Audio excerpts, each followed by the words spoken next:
Welcome, everybody. Can you see this? Yes. Okay. So in last June, just this few months ago, Dee and I got invited to go down the Mckenzie River and see how things are changing and impacts and damages to the river from the fire, from prior activities and ongoing new building in the riparian zone. And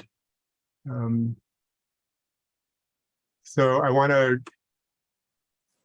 for some reason, I lost seeing anybody on the who I'm presenting to.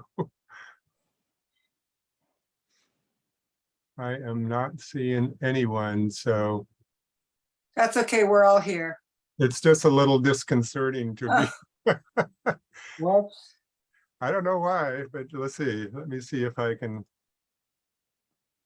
Yeah, it's just on here. I Okay. think we did it. We each hid our view because of what Bob said about not having. It's because you're sharing. When you share. Oh, yeah, that's right. Yeah. Thank Yeah, you. that's it. Okay. So anyway, I encourage anybody to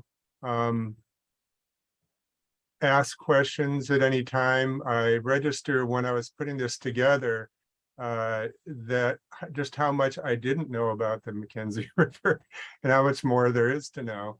And it's an ongoing process. And you might have seen the questions, which we'll get to in the next one, that are things to keep in mind. Somebody up for reading this one? It's just some initial facts before we dive into photos and maps and so forth.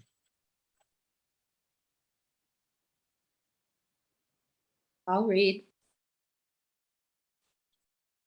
Great, thank you. Mckenzie River Watershed. Approximately 70% of the watershed is public land managed by the U.S. government. About 39% of this land is the Three Sisters Wilderness.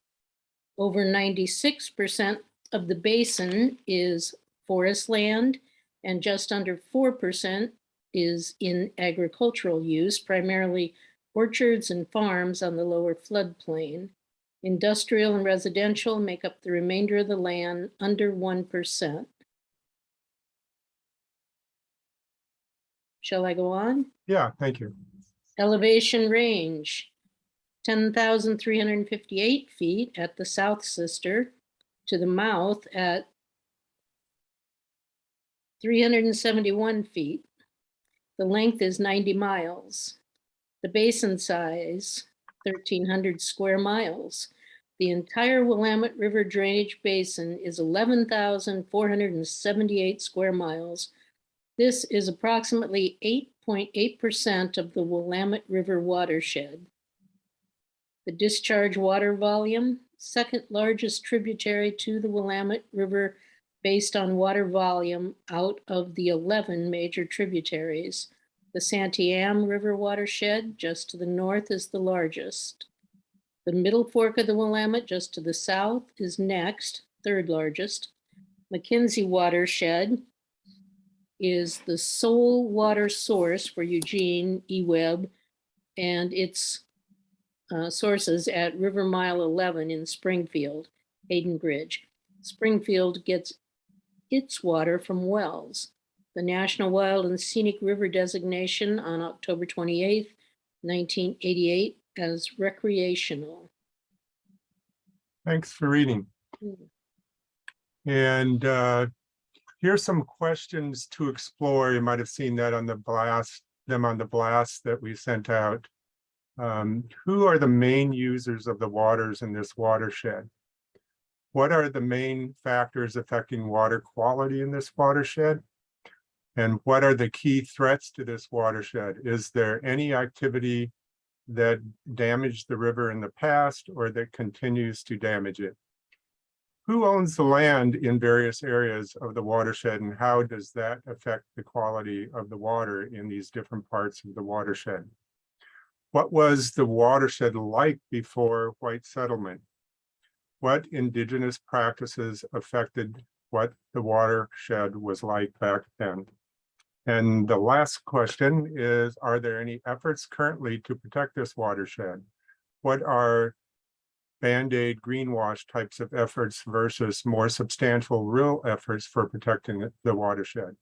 And what efforts could be further done to protect this watershed?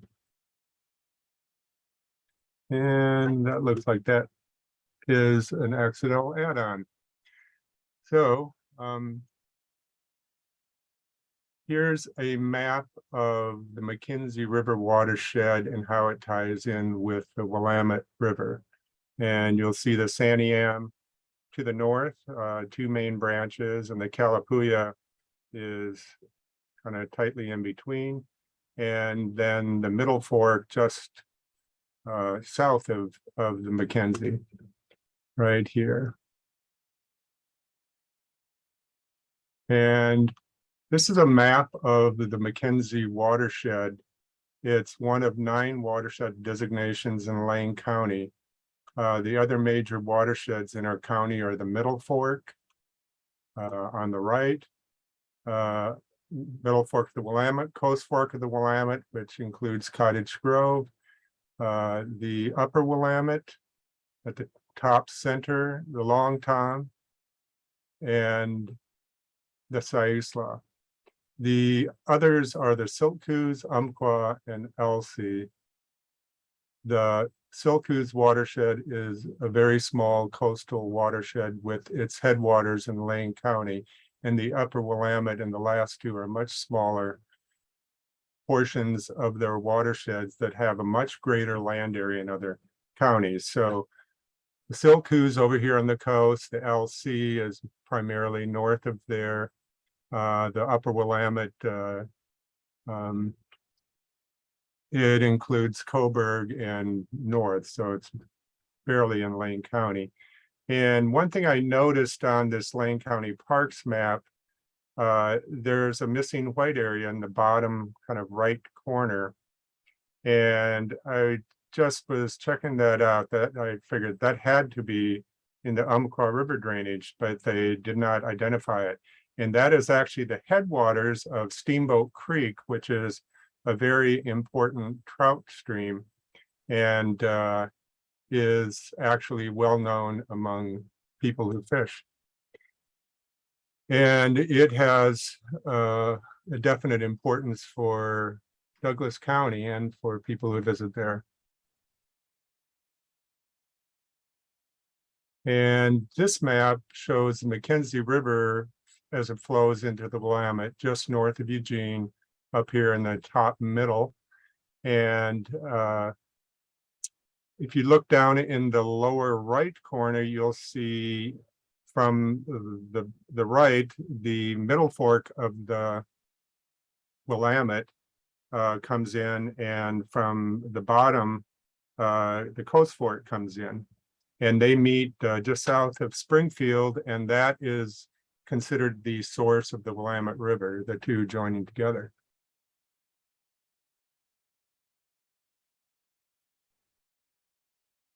So feel free to read that, and you'll notice this line kind of midway cutting across this map, and that is the county line, and Lane County on the lower part and Lynn County on the upper part. And you'll see the upper part of the Blue River and then the very headwaters of the Mckenzie River are in Lynn County. And then mentions these different dams. There's one just below Clear Lake here up at near the headwaters, and a couple just a little ways south from there. You'll see on the South Fork, Cougar Reservoir, and then Blue River Reservoir, and then Leeburg has the other dam.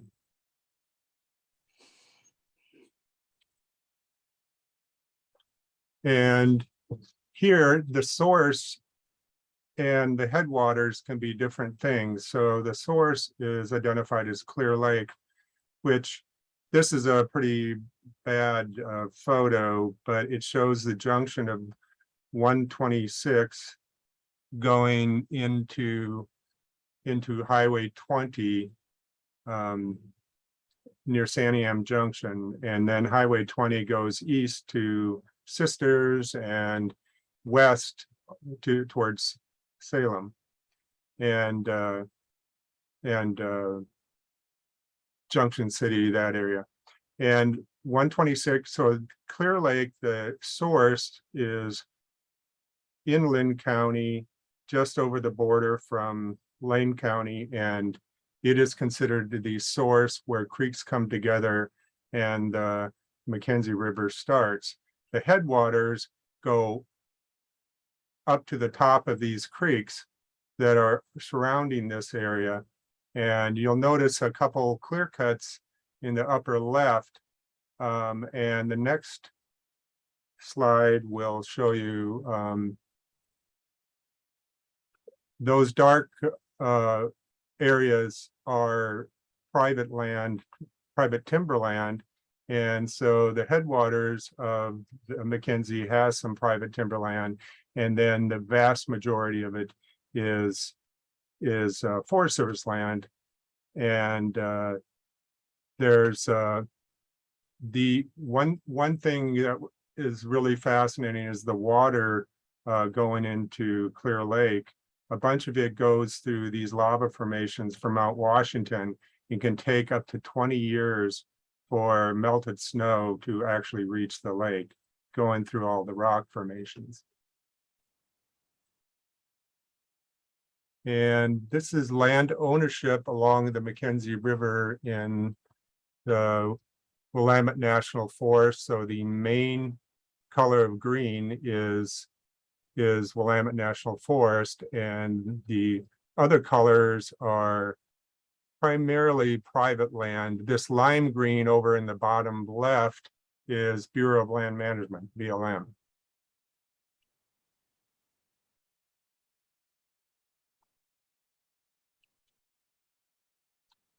And this is land ownership along the Mckenzie River below the Willamette National Forest, all the way to Springfield, and you'll see more BLM land in that lime green.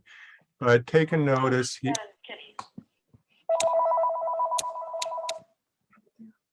So take a notice here with that one color of green on the right is National Forest. The lime green is BLM, and you'll notice just like, many clear cuts through this land surrounding here. And right over in this far right corner of this area with a lot of clear cuts going right off of Highway 126 is Quartz Creek, and we'll have some photos and so forth from there coming up. And this is a map of the Holiday Farm Fire, and Oregon Wild put it together showing that it primarily burned previously logged lands. This goes totally counter to the timber industry narrative of that you need to log to stop fires. It actually makes it more fire prone, and especially the plantations that they replant afterwards. And some research from even Oregon State University has shown that to be the case. And you'll notice, yes. We can only see part of the key from the picture. Do you know what Yeah, the colors are? I tried to track that down. It's an older map and I could not find it. I didn't have time. I'm sure it exists somewhere, and I want to find the original, but I thought it was still useful with showing the previously logged land and how it corresponded to the spread of the fire. It didn't spread past unlogged land off here. And the southern boundary is pretty much the national forest boundary. And they have been continuing to do logging in the national forest also, but to a way less degree, and they don't do industrial style logging for the most part on BLM and Forest Service. So which color in this horrible looking map is the So previously plantation trees? that so the were- red is you can see part of that key. I can't read it. Oh, logged is the red. Thank you. And the boundary of the Holiday Farm Fire is the yellow. So it basically cleaned out these plantations and stopped there, you know, and now if the extreme east winds would have kept on blowing at the same speed, it would have gone farther, but fortunately they slacked off to help stop the fire. But there's some old sayings about fire just needing to go up against run into old forest, and it'll put itself out. Hey, David, Yes. I actually found that image and I have the full key. Oh, So, great. yeah, so the reddish is logged private lands, and then there's sort of a dark red, so, almost crimson, that Yeah. was logged federal lands, and then the purple is unlogged private lands. You know, so there's very little of that. Black is residential, green is U.S. Forest Service, and then the tannish colors are BLM. So so most of it is either red or the crimson deep red, and those are logged lands. Private is the big red, and federal is the deep red. Great. Thanks, Rob. You're welcome. And sort of some sad humor here. You look at what the sign says. This is at the mouth of Quartz Creek. This sign no longer is there. They probably got so much mocking scorn for it still being there while they were doing salvage logging. This is private industrial land. And it used to be Roseboro Timber Company, and they took a way slower approach, and then it went to a Wall Street company, Campbell Global, and they had, before even the fire, they were busy liquidating just about everything, and then after the fire, they're doing huge amount of salvage, and they got bought out by JP Morgan.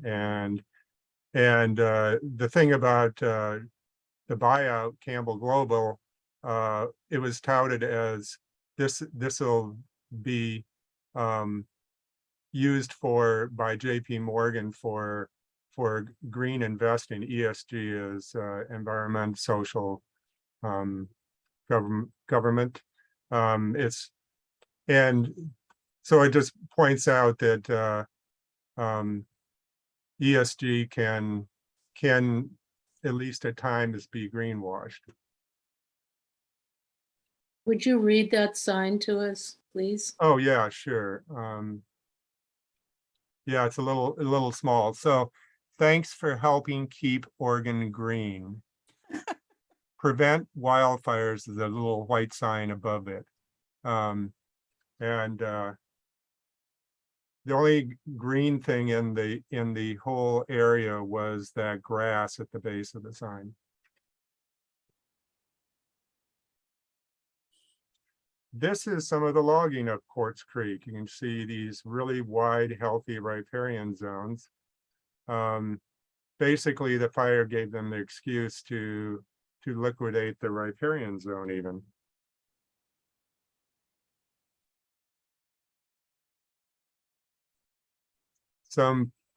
This was taken a couple months after the fire.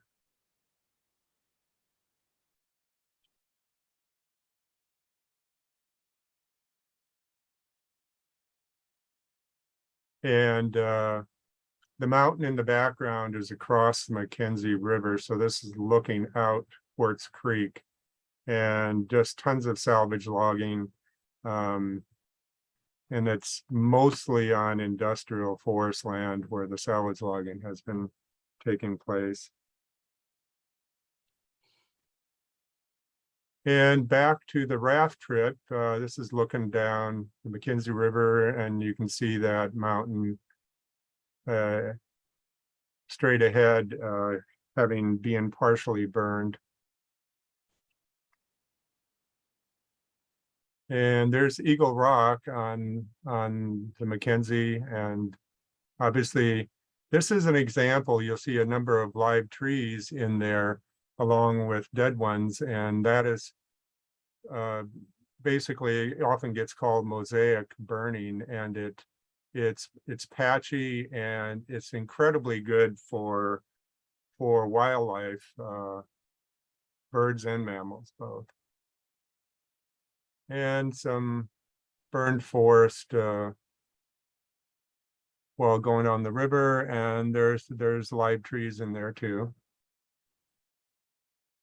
And I'm showing this land ownership map again, just to, you see the corridor along 126 here.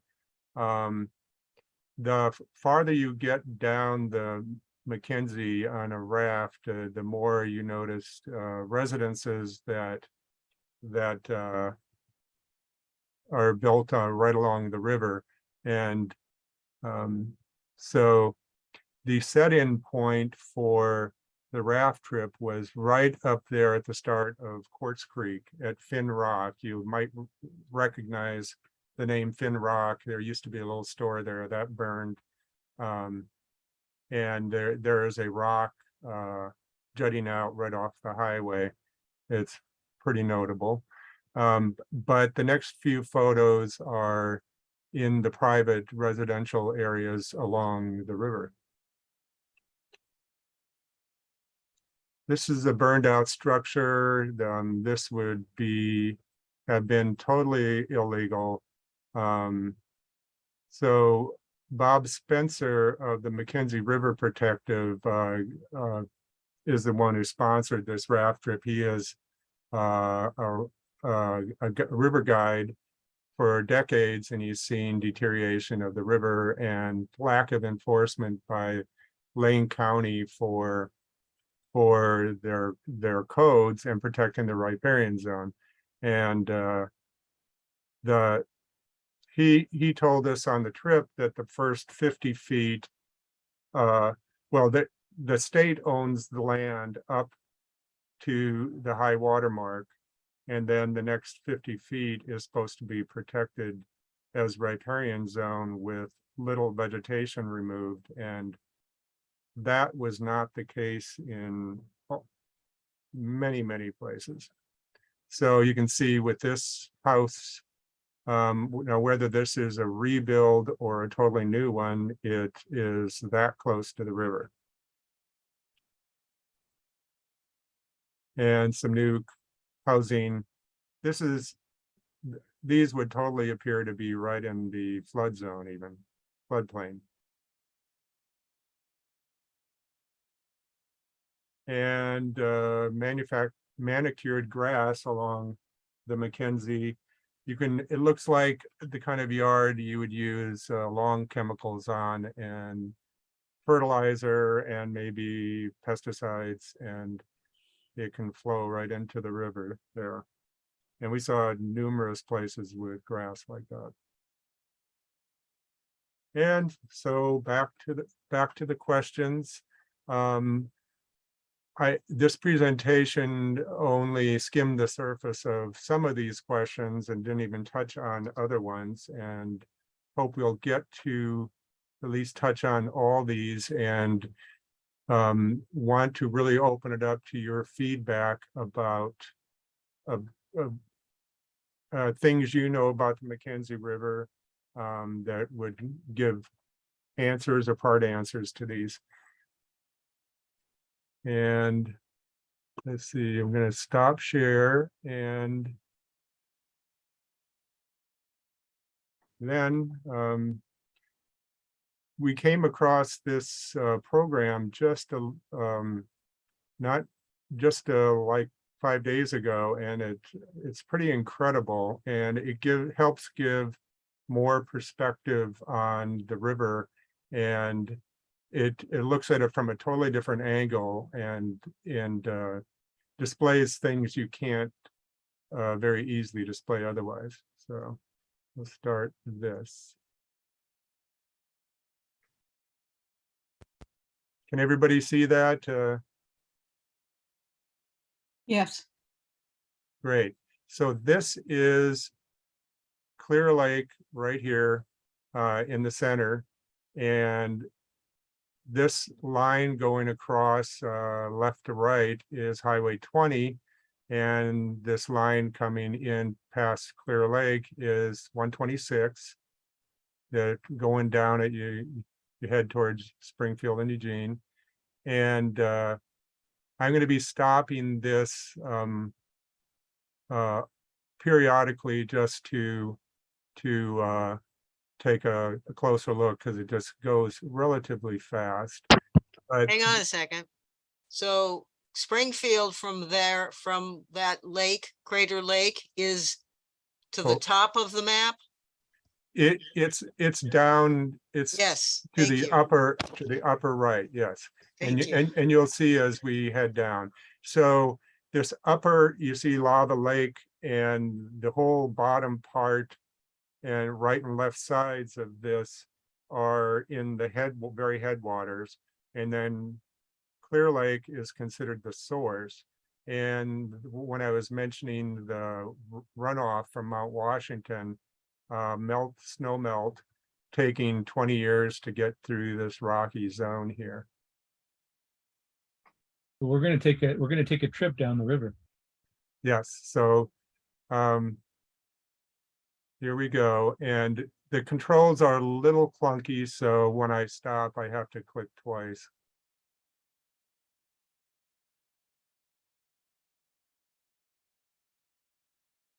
There actually stopped. So here's the Smith River Reservoir and the Trail Bridge Reservoir. This is on a side river tributary.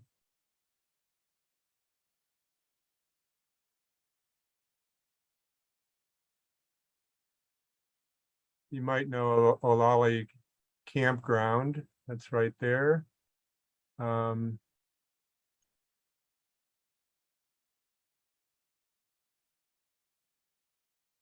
And Mckenzie Bridge is right here, and the airport is up here.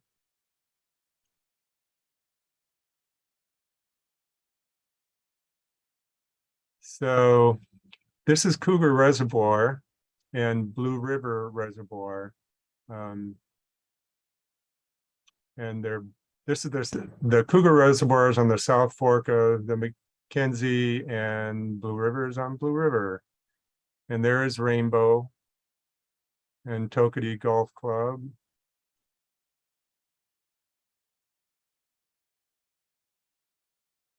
And some of you have probably noticed Thor's Hammer, this big rock formation on the south side of the highway near Blue River. Here's the town of Blue River. And obviously this was taken before the fire. You'll see that.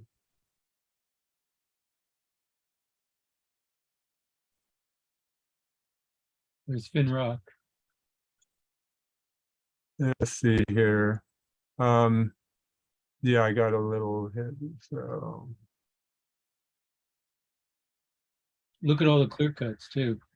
Yeah, so let's see, I'm going to back it up a little bit here.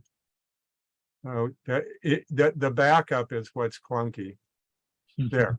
Okay, Finn Rock. And this is Quartz Creek right here. Going to the off of Finn Rock to the lower left there. And all those photos were up that drainage. And this land, all these clear cuts over here are mostly Weyerhaeuser land, and this right here is probably BLM, and then this is all the log land that burned in the Holiday Farm fire.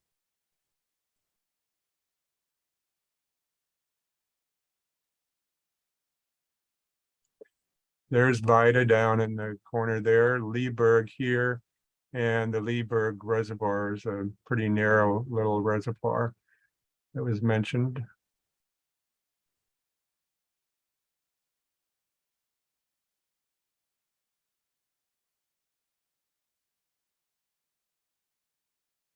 Deerhorn, and we're starting to enter Thurston, the Thurston Hills natural area, left of the river there.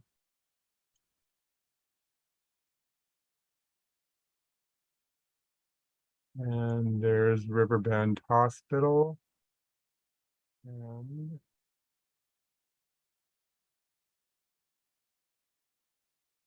this is Interstate 5, and right here in the kind of in the center is where the Mckenzie empties into the Willamette River.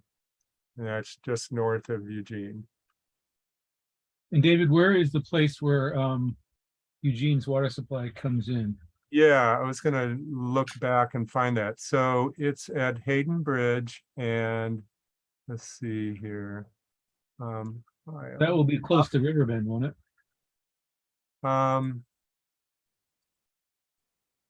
Sorry. Let's see. So it is, I think it will be,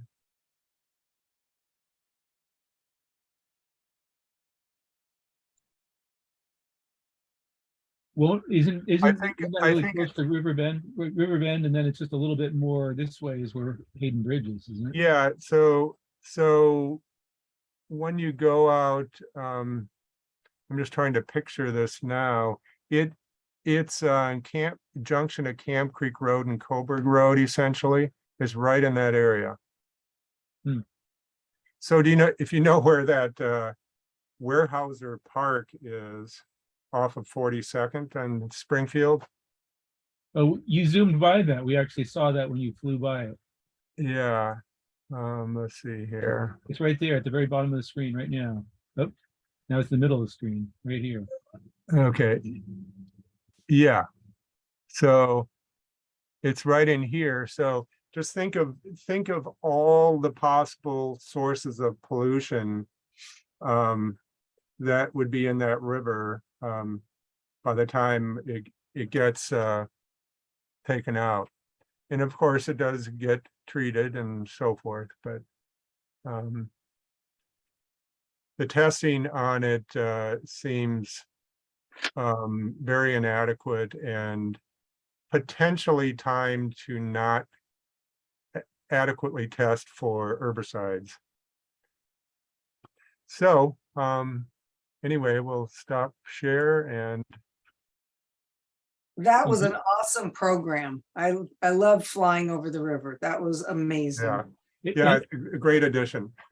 It's Yeah. super interesting, and it's not just the Mckenzie. I just put the link into the chat, and you can put in your home address. Like I live on the Silk Creek in the Coast Fork, and I got to see where my water comes from and goes to. It's super fun. So if you want to try that, you can copy that down now, or you can, at the bottom right of the chat is the sort of the dot where you can click and say save chat. So if you save the chat, you'll have the link to this fun little app. So I have a question about the rebuilding after the fire. Is it that those folks are grandfathered into the footprint? Because clearly, like you said, it's illegal where they are building. Clearly. Yeah, Bob Spencer was of the mindset that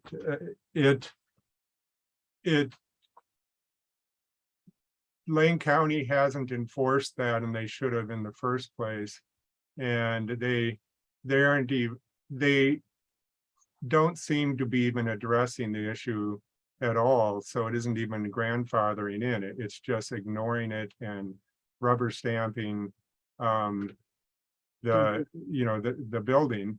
And his take is that they get all this tax money from these residences, and that's what they're after. And so they just are willing to ignore it and, let the money flow.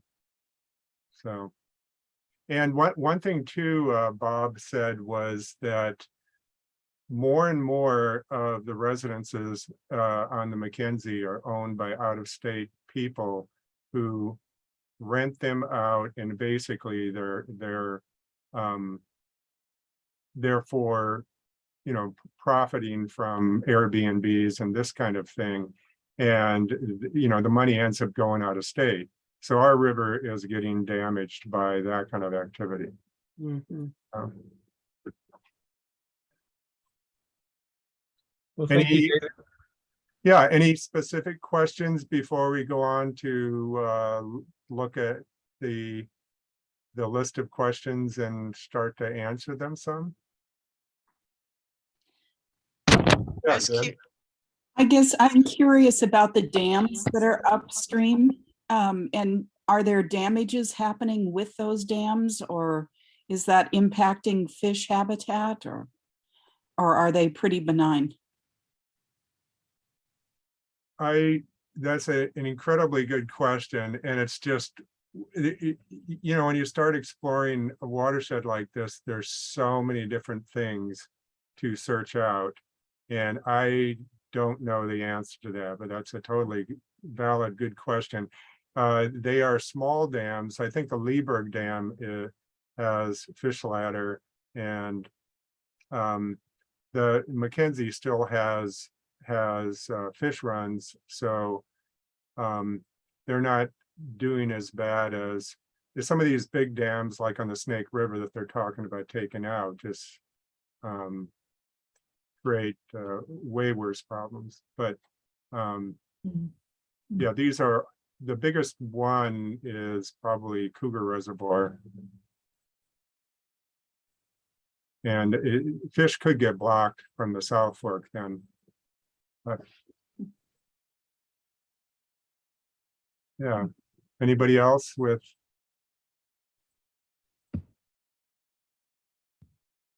Yeah, so we could go on to the first one. I'm just going by memory since I don't have them in front of me, but who are the main users of this, of the watershed?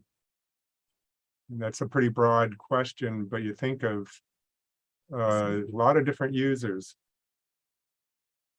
And the first one that comes to mind is Eugene eWeb customers with all the water.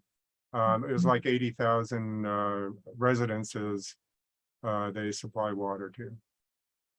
And Gwen, you? That's what I was going to say, Okay, as eWeb customers. yeah. Yeah. And think of any others? And this is sort of a side thing I should have brought up. The definition that we started with said things like watershed can be ponds and rivers and so on. Actually, the watershed is all the miles of property that drains an area, right? Yeah, Yeah, I think that's in the definition. It's the land area as well. Right. It means the water and land area that drains the rain, snow, and groundwater into a single outlet. Okay. I just wanted to make sure I was on board here. Right. Yeah. Yeah, so it can be draining into those rivers and creeks, but it's the land area is that's a really important point. It's not just the water itself, it's all of the area for which that flows into those points. So the river is also part of the watershed, Yes. as well as all the land that drains into it. Yep. Yeah. Yep. Okay. yeah. Thank you. I see it's 3 minutes after 7. Is everybody good with going another 10, 15 minutes? And obviously we could have a whole nother program on the Mckenzie. I think we could have a whole series of, like 20 presentations on it. So other users, Residents of the communities. yeah, I was wanting to see, okay, all these towns up there, where do they get their water from? You'd think the Mckenzie River, but so they would likely be users. It's time consuming to track that down. I didn't, a brief survey into it didn't give me any results. So, Whitewater kayakers and boaters and fishing people. yeah, It has a world-class spot. I think it's at Brown's Hole that the kayakers really like. And they have had the West Coast competition there to get the international US kayak team a part of the selection process. yeah. Kayakers come from all over to have their competition at that spot. Louise, you were wanting to say something. I was going to say, when I lived in New England, most of our houses had septic tanks on the river. And that became a problem as populations grew. So I don't know what the situation is for all those houses along the river. Yeah, that's another very good question as to whether they have anything other than septic tanks. The ones that are that close to the river, it seems inevitable that it would, you could have some seepage into the river. And the other thing was, with a lot of the loggers, they spray insecticides on the land after they're done logging. And that has been very negative for the watershed. I Yeah, would like to say that septic systems can be completely acceptable. They do need to be Yeah. set back a certain distance, but the ground filters that organic kind of material that a septic system puts out. And oftentimes a municipality claims that the systems are a pollutant only so they can hook people up. This happened when I lived out in River Road, Yeah. and I got quite educated on it because the municipality needs to have the tax base. And if they can hook you up to services, then they can incorporate you. And so a lot of that is bogus. Septic Oh. systems are actually quite a good idea. Oh, okay. Got to watch Yeah. out. yeah. I've got a question about, do beavers use it in the tributaries? Yes, there are beaver, and this gets to one of the questions farther down. What was it like historically? And a lot of people don't know that beavers essentially got wiped out in the Western United States in the early 1800s. Trappers came through here before settlers came and decimated the populations.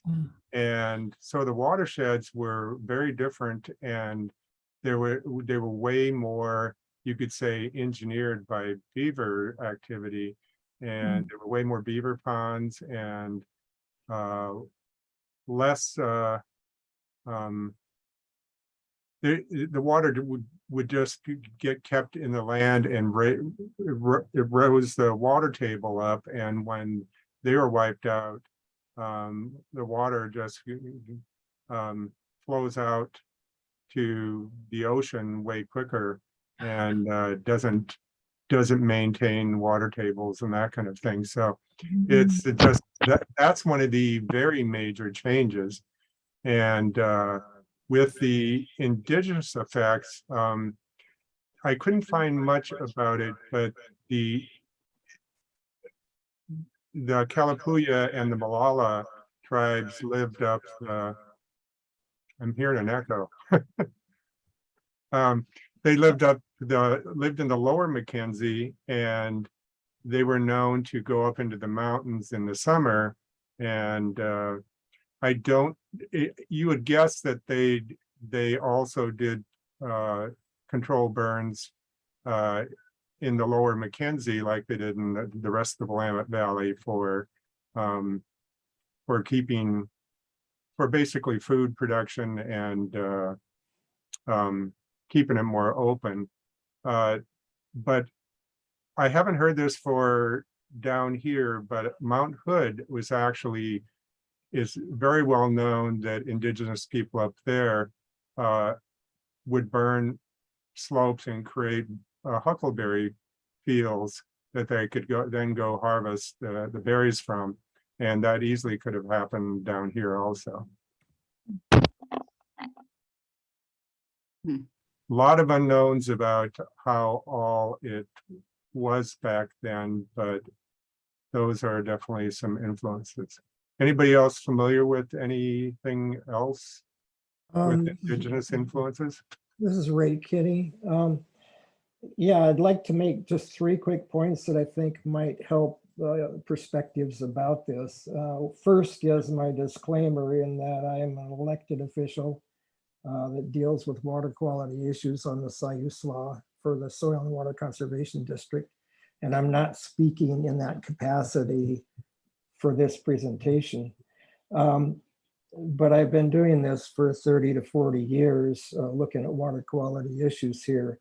The first thing I'd like to make a point about is that the legislature, in my opinion, does not support due diligence funding for either the federal EPA or for the Oregon Department of Environmental Quality and the Environmental Quality Commission to do water quality assessment for contaminants, as their titles would suggest that they are required to do. Very inadequate due diligence in that way. So that should be kept in mind. And another thing is that the rain and the snow that land on our watersheds is much more acidic than most of the surface water is. And we have such a quantity of it that offsets the pH of the water to being lower, more acidic than most of the rest of the nation's water. And this has a huge effect on contaminants that get in the water toxicologically. They become far more toxicologically significant. So that's something to really keep in mind. The alkalinity, pH, water hardness, all of that relates to acidity of levels in the water.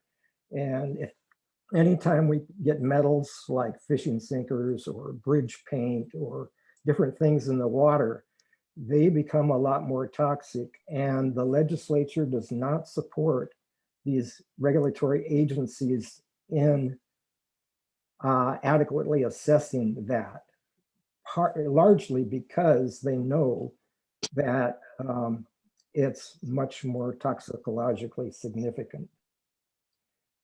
So I just wanted to make those points to help further thoughts about it as you think about water quality on the Mckenzie and the other watersheds. No, thank you.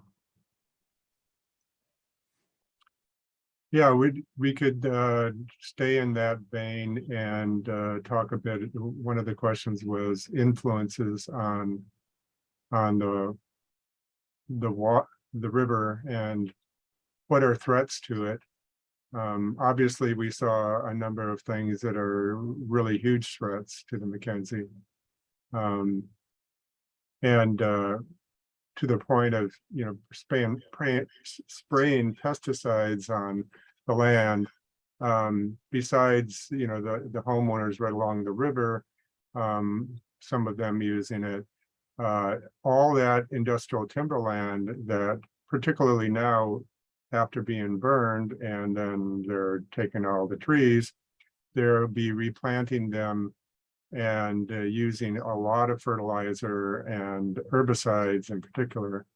And some of that will inevitably end up in the river. The volume of those chemicals is going to be way higher. The amount applied is going to be way higher than their normal, already significant amount, just because they're doing it all at once. And David, we don't really have any sort of a good mechanism because they're not really adequately testing water quality and looking for those contaminants. And so it would, we really should be, because we know there's going to be a ramping up of pesticide use, but we don't have any way of knowing how significantly it's going to affect water quality, especially the main drinking water source for Eugene. Yeah. This is Ray Kinney again. I think that EWEB, water quality assessment for the drinking water, they go a long ways better than the state does in trying to figure out contaminant risks to the drinking water for the city of Eugene. And, I want to acknowledge that, but still there's an awful lot more that is ignored by the state and the EPA. Mm-hmm. Yes, Deb. I guess I'm thinking about the state's water rights granting, like senior rights and junior rights. And those generally are going to be long-standing industrial use and then farm use as well. I don't know what the realities are in this river system, but if somebody has some familiarity with that, can you comment about it? I mean, in some of our coastal rivers, we've got so many water rights that the stream bed is going without. Mm-hmm. And it looks to me like you've got a very robust feeding system through the Mckenzie River, but are there some risks from in industry and farm applications that you're aware of? I'm not aware of that with the Mckenzie. There's such a large volume of water, and it's actually pretty lightly populated until you get down to Springfield. Some numerous areas in the country are getting overtaxed with having too many people and entities withdrawing water from aquifers or from rivers. So, the Colorado River is notorious for that, but, there are wells in Douglas County and over near Bend are going dry from over allowing water extraction. And Deb, I'm not sure Oregon law, but with water rights, there's significant policy problems and issues where people with water rights are almost required to continue to use what their right is, or they lose it, which often ends up with people just needing to waste the water so they don't lose that right, which is just nonsensical. Yeah. David, I wonder if you could comment on what parallels you might see between what happened to Salem's watershed, the Santiam, and what that might mean for our future. Yeah, it's a little unknown how bad algae blooms can get on the Mckenzie, because they're way more, the water's moving way more, and the reservoirs are small. And even like on the Leeburg Dam, there is some movement there, but Bob Spencer has noted that actual algae, he called them algae blooms, a definite increase in algae the last few years on the Mckenzie. And if you think about all the fertilizer that's going to be put on the timberland, it could get a lot more. It, at the very least, will become more of a significant problem for EWEB in dealing with the water. It's not, just like some of the coastal communities had to revamp their water filtration systems and so forth because of sedimentation from logging, the algae can get to a point that you can't, it isn't even functional. So Salem, they couldn't use Detroit Reservoir anymore because of algae blooms, which likely that's federal land, but likely that those blooms came from the fire retardant chemicals, which are basically they act the same as fertilizers and they can promote algae blooms. But Ruana, have your hand raised? Yes, please. So, a couple of points. So, I don't remember exactly which kind of tree, but apparently because of climate issues, we're going to have a whole bunch of tree loss at the edges of our rivers, which make shade, which keep our river temperatures low. So that's a concern. And the speed, when we killed out all the beavers, the speed the water travels tears up the edge of the rivers. Yeah. So it makes it harder for the habitat that lives in that river's edge. And that makes it harder for the trees that shade the river because it gets eaten out from the speed of the water. Yeah. So those are a number of things Yeah. that affect the river. Are you talking about alders? Yes. Okay. Yeah, we have alders. I mean, the article I was reading about said we have alders are in Oregon, a big shade tree on our rivers. Is that true? Yeah. Okay. Yes. Yeah. Thank you. And Ray?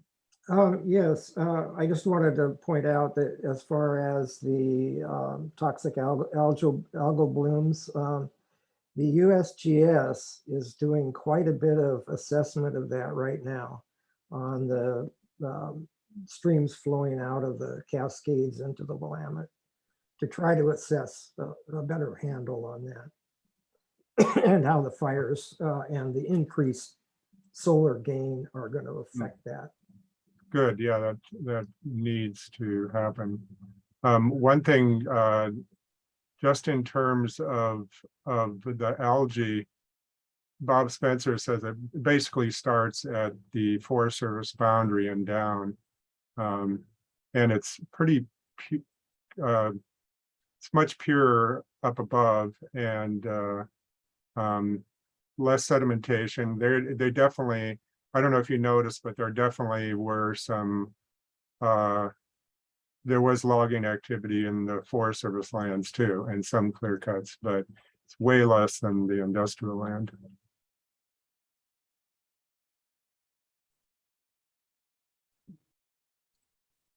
Yeah, well, we haven't touched on all the questions, I don't think. It's getting 21 after. Is there anything, any one of those that we haven't touched on that you'd like to, somebody would like to dive into a little bit? Obviously, this is just scratching the surface of getting to know the Mckenzie River better, but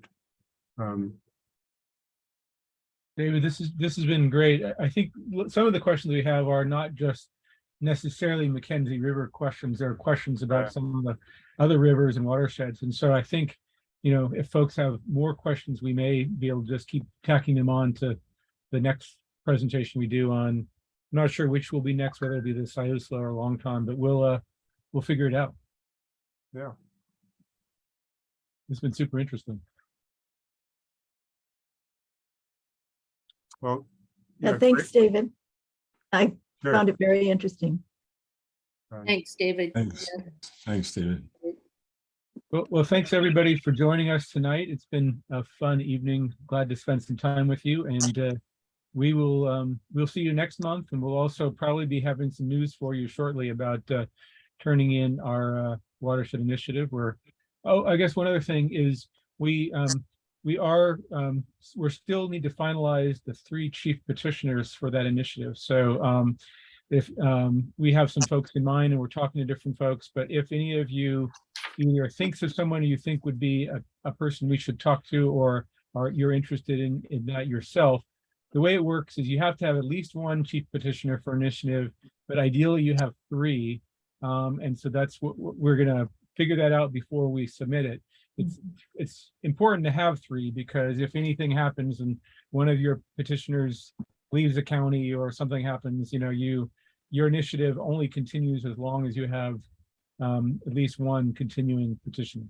So that's an ongoing thing which we hope to resolve within the upcoming few weeks, actually. So talk And to is the it- advisors. There's a good presentation coming up on the 21st with Oregon Community Research. And it's with Will Falk, and probably most of you have seen that, but just a reminder, that's on the 21st. Cool. All right, everybody. Enjoy the rest of your evening. Thanks for spending some of it with us. We really appreciate it and look forward to seeing you next time. Thank you all. Wesley, did you want to say Thank something? you. Seeing all of you. Let me see, how do you leave?